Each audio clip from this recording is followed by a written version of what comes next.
Sharda films and music में आपका स्वागत है। सब्सक्राइब के लाल बटन को दबाकर चैनल को सब्सक्राइब करें और बेल आइकॉन को दबाएं ताकि हमारे सारे अपडेट्स आप तक पहुंचे।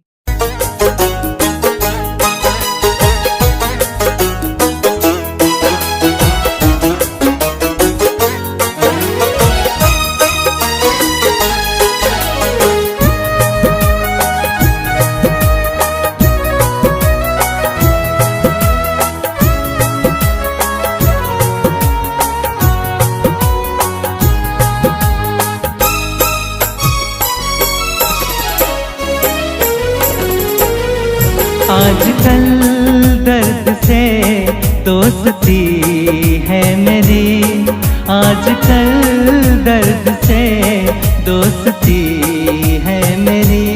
ऐसा लगता है दर्द जिंदगी है मेरी, आजकल दर्द से दोस्ती है मेरी, आजकल दर्द से दोस्ती है मेरी।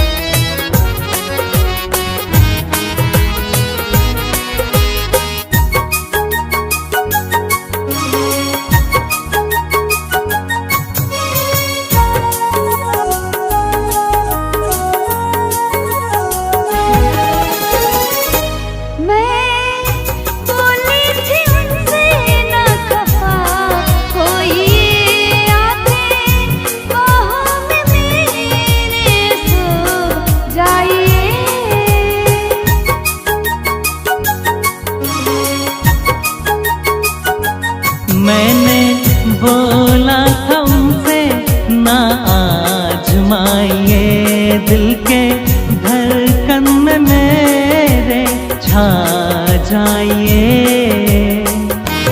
आखिर वो ना जाने क्या सोच थी मेरी, आखिर वो ना जाने क्या सोच थी मेरी। आजकल दर्द से दोस्ती है मेरी, आजकल दर्द से दोस्ती है मेरी।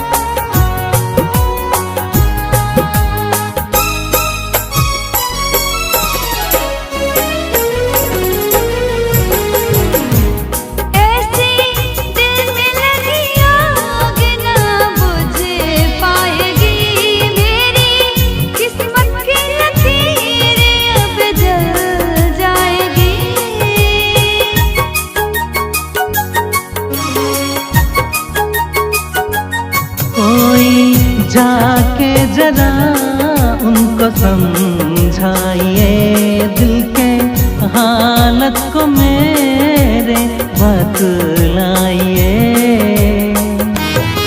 आज किस्मत देखो मुझ पे हंसती है मेरी, आज किस्मत देखो मुझ पे हंसती है मेरी।